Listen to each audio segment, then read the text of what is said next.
Hi, I'm Craig, and this is episode 3 of How to Grow Your Food from Scratch. This series is all about how to grow food anywhere you are for free.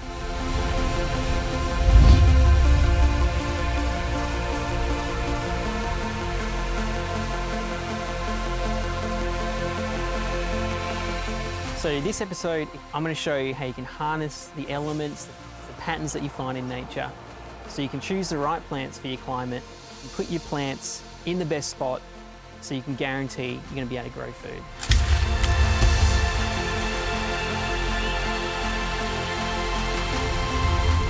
So this episode is all about planning your garden for success. So grab yourself a pen and a piece of paper and let's get planning. So the 5 elements you're going to need to grow any plant is earth, which is the soil, which we covered in the last video. If you missed it, you can check out the link up here. Fire, which is the sun, that's your light. Water, all plants require water. Air, all around us, unless you're in a spaceship and you're in a vacuum. Now the last one, this is the most important element if you want to grow food, and that's heart. You're going to do just fine, little guy. So those are the 5 elements: earth, fire, water, wind, and heart. Just quoted Captain Planet. Wind, water, go planet! Your powers combined, I am Captain Planet! Captain Planet, he's our hero. Oh, Marty, little heart bearer, isn't he? With his heart power. Mine is hard. But let's be honest, he was the weird one in the group. I can sense you all, hear your thoughts, feel your feelings. Bochat, I can hear him in my head. But it wasn't until I actually grew my first vegetable that I realised how important heart is if you're going to grow plants, and why the 5th element is really what you need if you want to grow food from scratch. Let's reminisce. Power is yours! So, I was in my 20s and we're in a share house. A few of us living together. Oh, you cheeky! Hey, watch it. And we had a job wheel, and if it landed on something, it was your turn to do the job.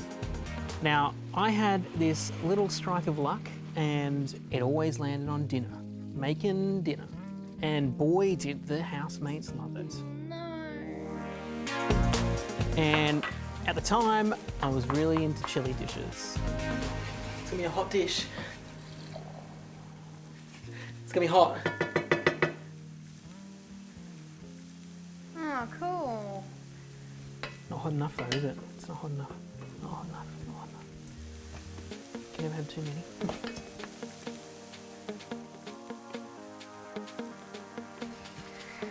Now it's not gonna be too hot. It will be.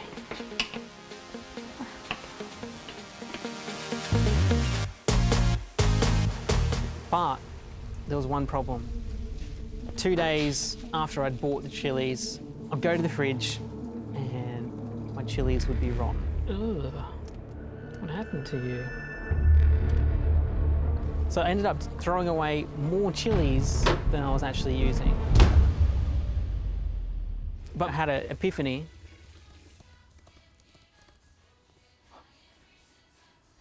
Hey, check this out. If we get a chili tree, we will have infinity chilies. Chilies non-stop.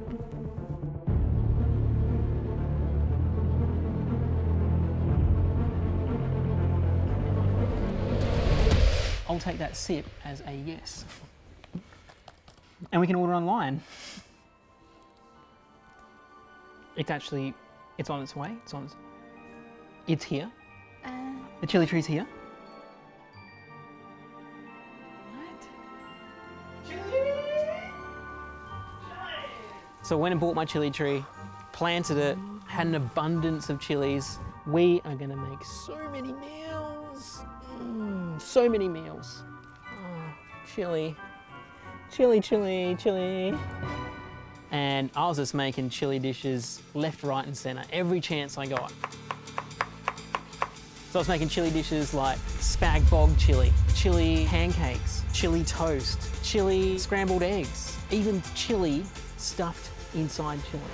It was just like a hot paradise in the share house. I need you. I need you. I need you. I need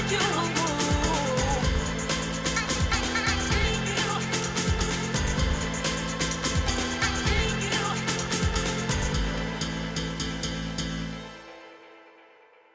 Until one day, my little chili tree just stopped making chilies. Who did this?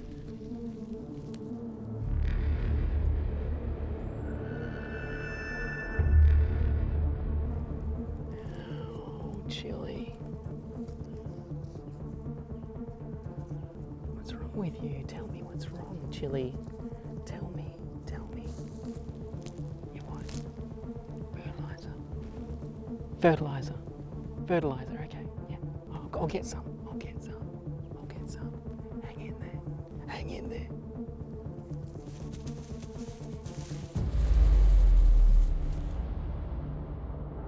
And I just started watering it, fertilising it, giving it everything I thought it needed. I got the fertiliser, Daddy's got the fertiliser, Daddy's got the fertiliser, it's coming. It's all right, here you go. Hey, drink it up, drink it up. Where do you want it? On your leaves or on the ground?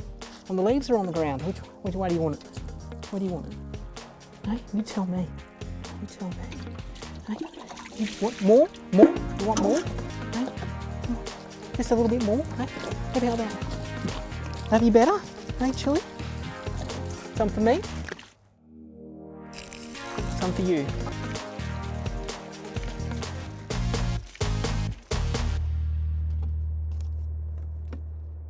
But no matter what I did, my chili tree ended up passing away.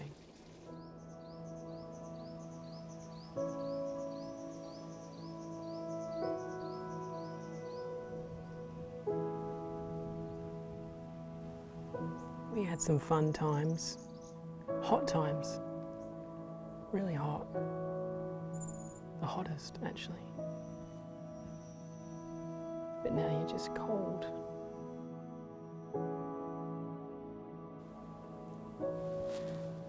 We're gonna miss her. We're gonna miss her. Gonna miss you.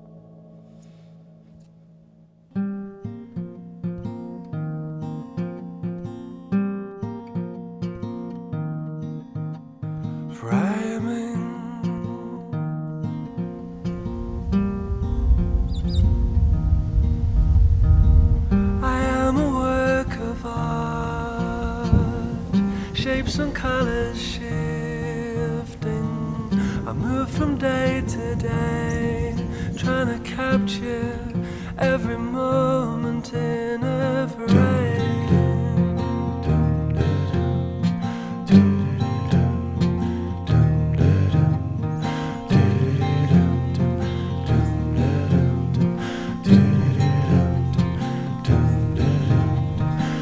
Cause every moment's lost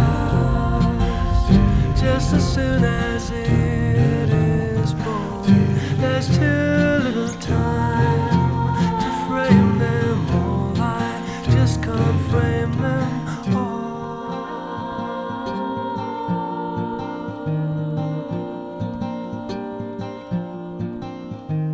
Forgive me.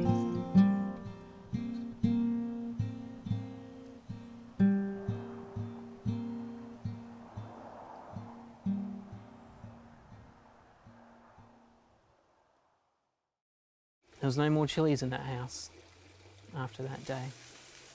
Everyone was down, depressed, just morbid. You know, the whole house was morbid. Hey, don't be sad. You can use mint instead. Mint. Yeah. Is it spicy? Is it spicy? Yeah? Just got to put a lot in. Yeah? Lots, huh? Yep, lots of mint. Okay. Put a bit more in. Can never have too much spice, hey? Yeah. Come on, Min. Spice it up. Sounds like toothpaste. But then I was determined to figure out what went wrong with my little chili tree. I searched everywhere, went through articles, books, you name it. I did every gardening expose I could find. Veggie patch. No. And eventually came across an article that told me all about the origins of the chilies. And it turned out that the chili came from South America, which happens to have a warm, delicious climate for chili growing all year round. Makes sense. While I live in a Mediterranean climate, hot summers, cold winters, we're going into winter, and that little chili tree wasn't going to survive the winter. So what that showed me was all plants originate somewhere around the world in their own specific climate and region. So if you can understand the climate, the season, and the environment for that plant, you can actually grow really successfully. And I wouldn't have figured all that out if I didn't have the heart for that little chili tree. Thank you. So that's why Marty is probably the most overlooked, underrated Captain Planet hero. That's right. Marty, yours is the greatest power of all. So if you have the heart, you have the passion, you have the drive to start growing food, you're going to be successful. Because I want to show you in this episode how you can harness the other elements. So no matter what climate you're in, you're going to get an abundance of food absolutely free. So let's get growing.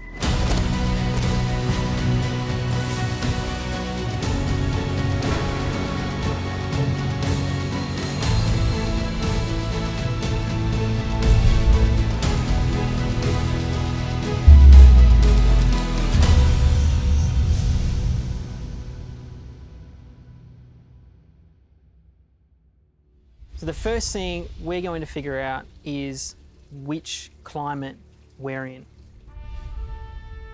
Now, luckily enough for all of us, that have already been worked out. A German bloke named Vladimir Koper, a nice guy back in the day who decided to categorise regions across the globe depending on what vegetation grew.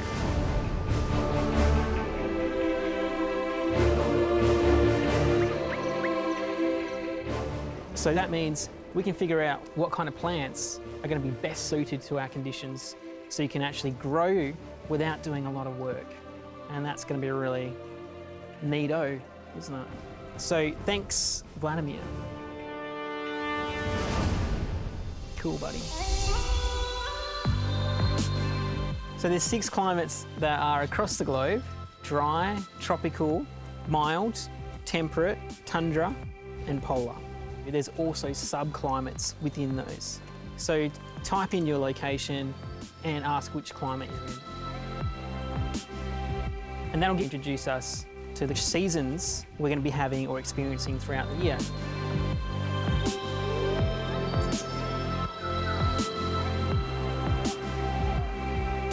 The reason why seasons are so important is because in nature, the coldest and the hottest periods are the time when your plants are either dormant or they're growing.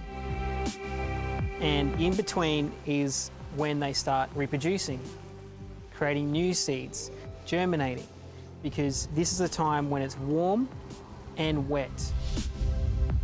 And that's the best environment for seeds to sprout. So that's why it's important to know the transition period between your seasons, because that's the best time of year to start growing your plants. There is a great link from National Geographic down here. Once you know your subclimate, it'll tell you a whole bunch about your region, and then you've got a great idea of the kind of environment that you have to grow in.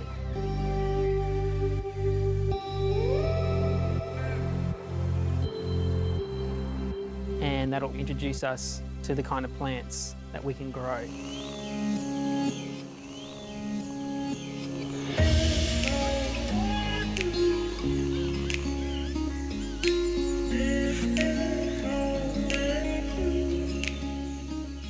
Once you've got your climate, your season sorted, now we can start looking at the best plants for those regions so you can grow better food. One thing to note, the supermarket vegetables that you can get from the shops. Unfortunately, many of these species don't grow natively across lots of different climates. So you might not be able to grow that plant without putting in extra work. But don't worry, that only equates to 20 of the edible species that are actually available. There is over 20,000 edible plants out there. So rather than trying to grow the same vegetables that you get from a supermarket, look for the species that you like. For example, root vegetables, greens, brassicas, anything really. But this time, search for your climate. What does well in your climate? And that way, you'll get a whole list of different plants that not only is going to be possibly exotic, it's probably going to taste amazing, and it's going to grow so well in your native environment that you won't even have to do extra work. That's like a triple threat win when you're growing food. So find the species that you like, put in your climate, and you're going to find the best plants to grow.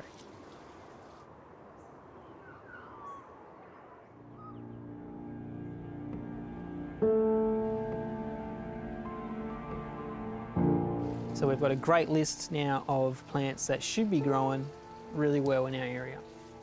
One other thing we do need to think about though, and that is the difference between a long-lived plant and a short-lived plant.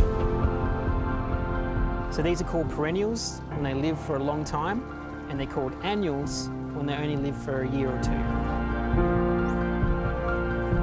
So that means they grow real fast, you pick them, and then you've got to plant them all over again the following year. Now, it's great if you want food production real quickly. You're going to be able to harvest them 3 to 4 months, but the only downside to this is that you do need to put in a lot more work, which means you're going to be planting every season and you're going to have to harvest every season. While a perennial species, you won't be planting once. You might have to wait a little bit longer before you harvest because it takes a little bit longer for them to mature. But once they do mature, you'll be getting fruit, vegetable or nuts every year for the rest of that plant's life. Sweet potatoes, for example, if you just replant these little strands, like this one, that will turn into another potato. Now, the cool thing about that is that once you've actually got your plant established, you never have to buy a plant again. So, great thing about perennials. Grab yourself a perennial plant. So, a great way is to mix your perennials and your annuals.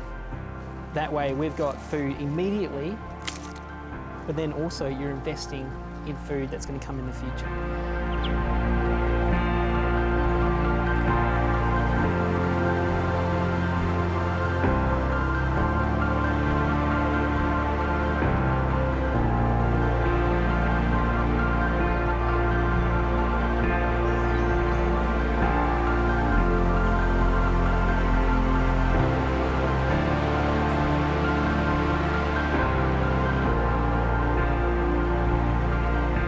So if you want super success, plant your annuals and your perennials.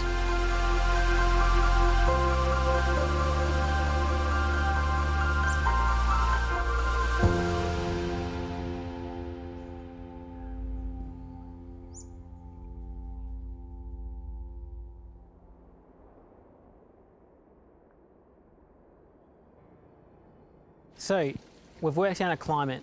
We've got our seasons, and now we've got an idea of what plant species we want to grow. Where are we going to plant them? Good question. Or great question. Great question.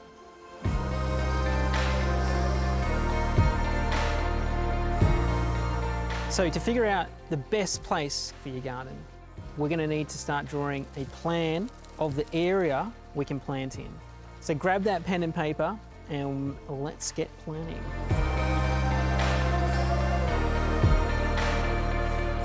So the first thing we're going to do is measure out a rough area of our planting space. For example, if you've got a backyard, front yard, put both on your plan. You can either step it out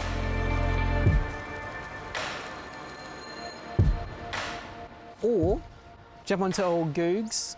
They have a measuring tool and it can tell you the exact measurements, exact space, saves you from stepping things out. So get that perimeter and draw that out on your plan. Step 2, put on your plan already established trees, paths or objects that can't be moved, so you've got an idea of what spaces are available to you. Step 3, put on your plan where the house access is to your garden. Front door, side door, back door, any door, mark it on your map. Also put in there where your kitchen is.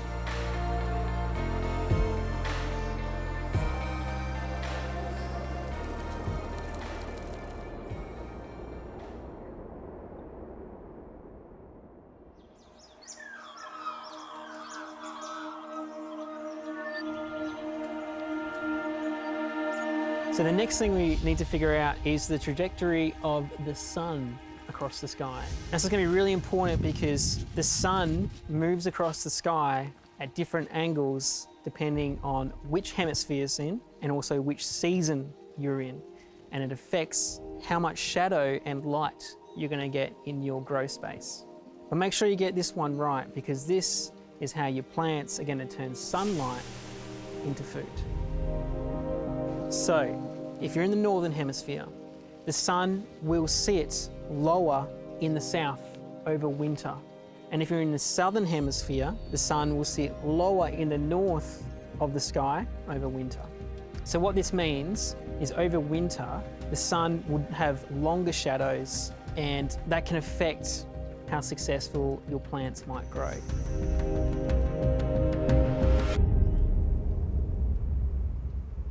So this is our garlic bed, and we put this bed in purely just to grow garlic, because we're keen on garlic, like some garlic. So we've put probably 80 little garlic cloves, but as you can see, not many have sprouted. And that is because we didn't account for a tree in our plan. And going into winter, the garlic's actually shaded. So these guys have struggled. So that's why it's so important to find the most sunniest spot, the most shaded spots, so you can identify where the best place is to grow. So to figure out where the sun and the shadows affects our garden bed, first thing you want to do is get the orientation of your garden. So which way does it face? North, east, south, west, whatever it is. So you can use a compass, old-fashioned way, great, very accurate. Or use Google Maps and chuck that on your plan. So once you've got your orientation, now you need to start thinking about how do those shadows get affected in your space. So to figure that out, get outside your house 3 times a day, in the morning, lunch, in the afternoon, and look for the shadows. Anything that creates a long, large shadow, you want to take note of and draw that on your map.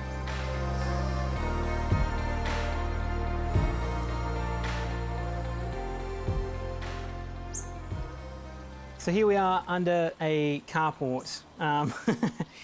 Bit weird, I know, but I wanted to give you an example of how you can actually harness that sun if you're in a limited growing space. So we're in the southern hemisphere and the sun's going to be moving across the sky in a more northerly direction. And you can see we're getting a lot more sunlight just on this north side. So if you've got verandas and roofs blocking your sunlight, if you put all your plants in the northern facing side in the southern hemisphere, you'll get enough light to grow your plants. And then that's the opposite in the northern hemisphere. So you'd put it on the south side in winter and you'll be getting loads of sun. So a great tip, follow the sun. That is the greatest tip to grow plants. So follow the sun, and which way the wind blows when this day is done. So put your shadows, put the sun direction on your plan, and now we've got a great idea of the most shaded spots and the most sunny spots you have to grow plants.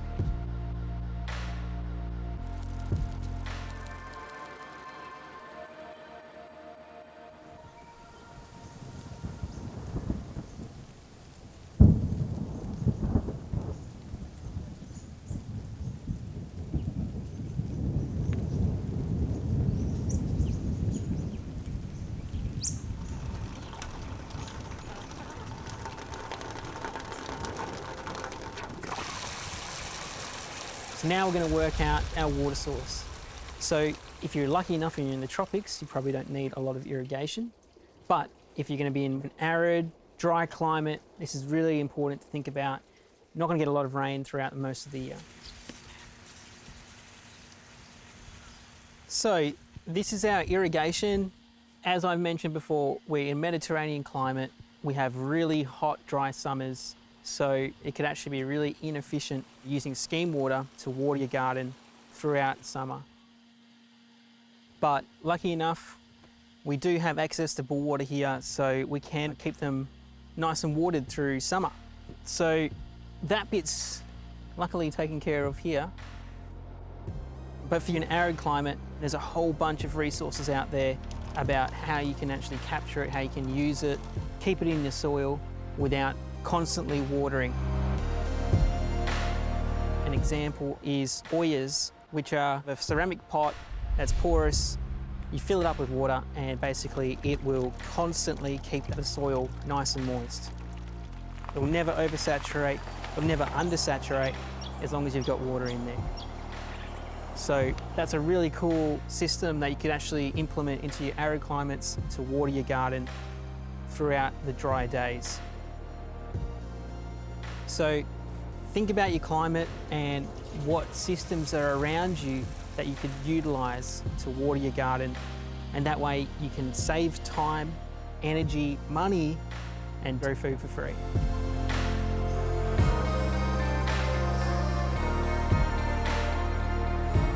Another thing to think about is the typography of your space. So what I'm talking about is any changes in elevation, they're going to be really important to put on your map, because what that's going to show you is how the water flows in your area.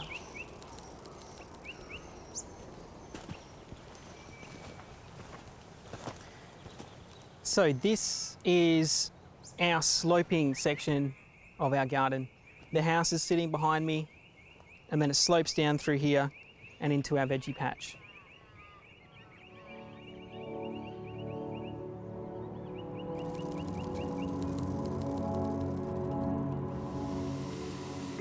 Now we're on sandy soil here, so the water doesn't actually settle or flood or have any issues.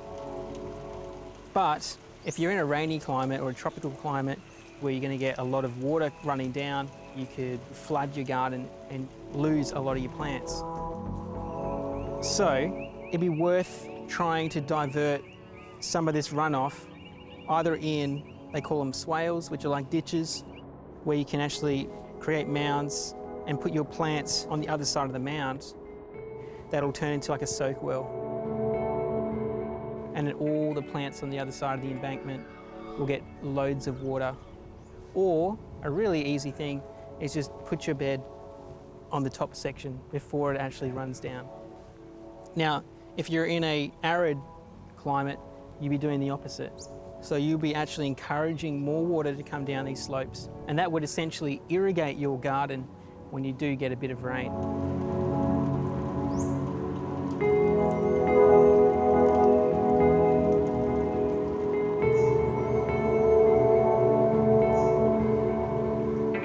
So make note of the high points, make note of the low points, and draw roughly the typography of your garden. And then that will give us a great way to figure out how the water might affect your garden.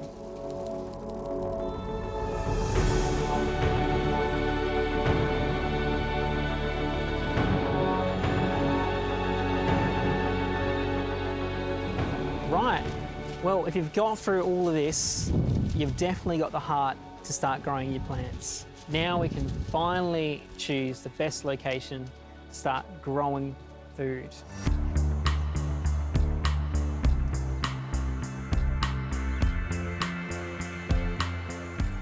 Now, to help you make a decision about what will be best for your climate region, I'll give you some examples of what choices to make depending on which climate you're in.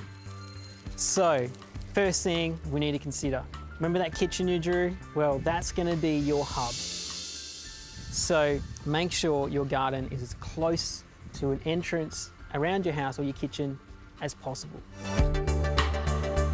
So if you're in a tropical climate, you can expect you're going to get a lot of rain, more clouds, and more water. So you want to choose a place that's getting the most sun as possible. But you're going to be wanting to think about how to divert that rainfall. Now, if you're in an arid or a dry climate, you have the opposite.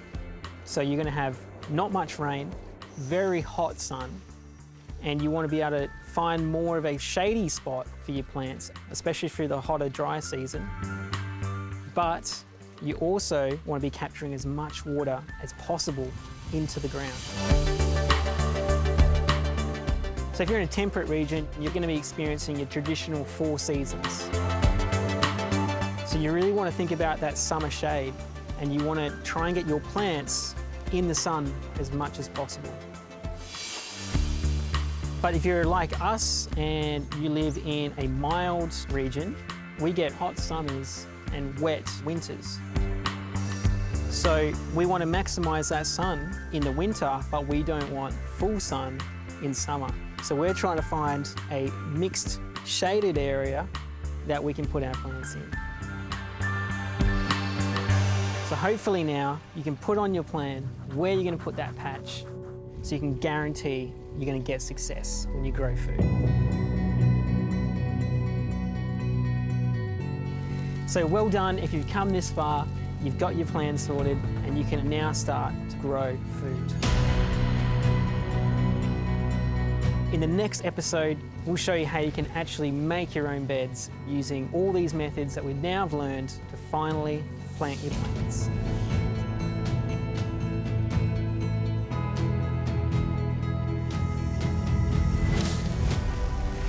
So I hope you guys have taken away the tools and the skills now to be able to start growing your food from scratch. And if you'd like to support us, please jump onto the website, dogsgowolf.com.au, and donate. And we'll be able to make more episodes to help you guys grow food in the future. So thanks for watching, and let's get growing.